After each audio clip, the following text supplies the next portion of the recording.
Here's the video of the Iron 22 ELR competition we had last week at Iron Element in Saline, Ohio. These are the two shooting lanes.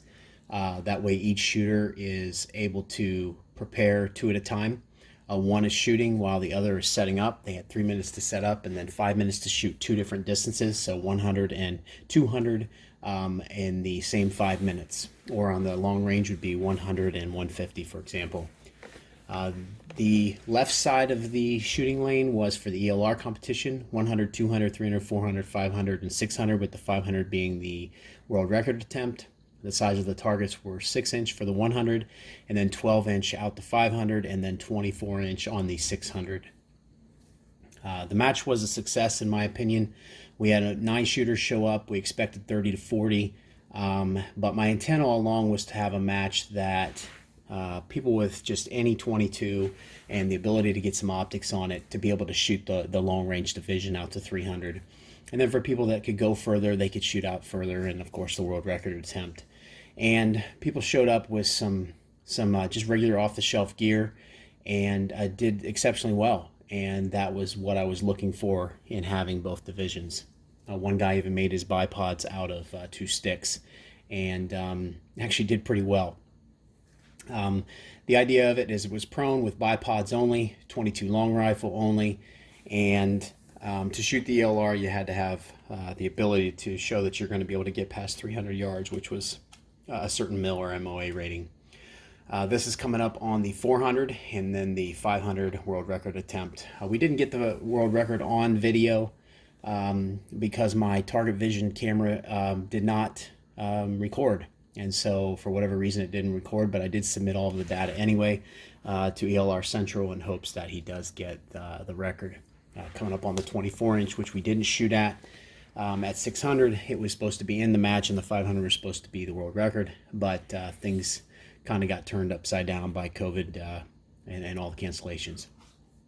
This here is the long rifle division, and it is 100, 150, 200, 250, and then 300. It is 6-inch for the 100 and then 12-inch for the rest.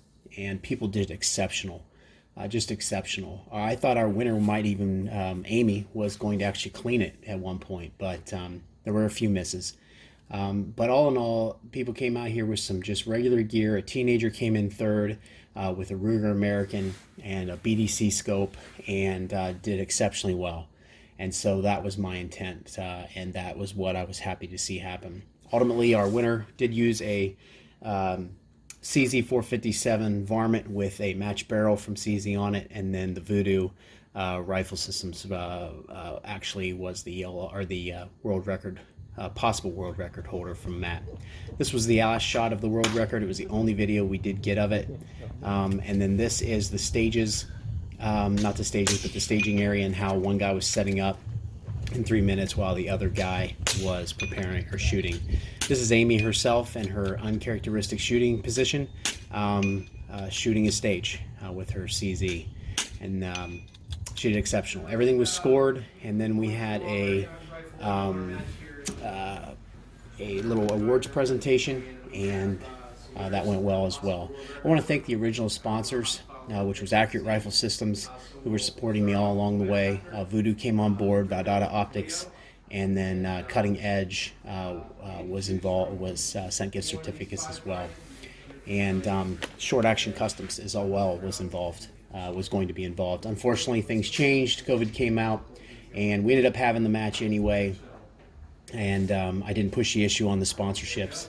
And but we did have the awards ceremony. They did get a trophy that we have made for every match, and hopefully the world record does stand.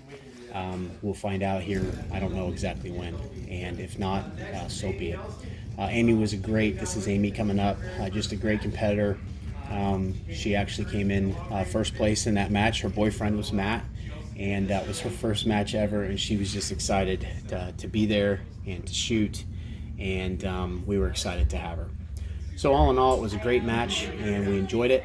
And it was what I hoped, only hoping there was more people involved, or being able to be involved. But not many of us were aware there was going to be a virus that caused quarantine.